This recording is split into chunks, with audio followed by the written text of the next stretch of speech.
Class. Welcome. My name is Brandon Bruning, and this is week 4, discussion question 1. Now, this week we watched two videos. One was talking with George, and him talking about his autism. The other one was a trailer for a documentary with Kelsey, where she struggled with ADHD and behavioral issues in high school. Now, what impacted me most from the video with George, as many of you guys have known from my discussion post, I have autism and ADHD, so I got to get a little um, I don't know. I got to review some things in the videos. And with George, one of the things that stood out to me, they didn't really impact me the most, but stood out to me, was when he talked about when he gets happy, he does the arm flapping.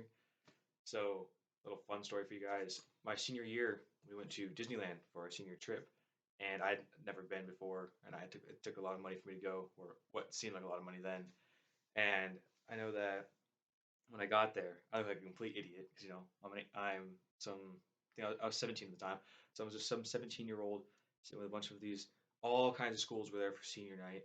We're waiting in line. I'm sitting there going, okay. So I get the arm flaps. My girlfriend and we joke back and forth about it because I look like an absolute child doing it, but it's just it's that triggered happy response.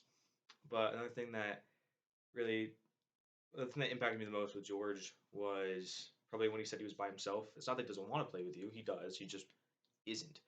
It's something that impacted me a lot in school. I would find myself self-isolating a lot, and I don't know why I did it. I would just get in my own head, and then I'd be gone. So that's something that really stood out to me. And the thing I can do to help my students with that is when I do group activities, definitely make sure everyone has a very important role in a group activity. I think that teaching at the grade level I want to be teaching juniors or seniors when I teach, that I think it would be less of an issue. And I think I'll be focusing more on Kelsey, more of like Kelsey problems in the classroom with learning behaviors like that. So if there's a student that likes to self-isolate in the classroom, I can definitely involve them. And if they are a student, like we all know many of them that just choose to isolate and they cannot work in a group, then I can easily work with that student and get them their own plan going on. So because at that point I'm grading the student assignment. Most of the time I want all the students to be involved because I want to keep a very no stress, low stress environment. But if that involvement is causing stress for a student, I can easily pull them aside and go ahead and do the assignment with them, or I can get them to do the assignment by themselves. If it's a very large assignment, I might have them do what their role would be.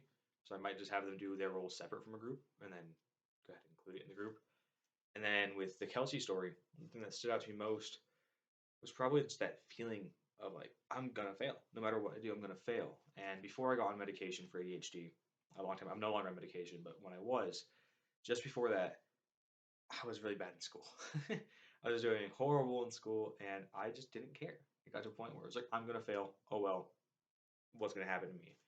And then the medication helped me, but I realized Kelsey, she didn't want to be on her medication.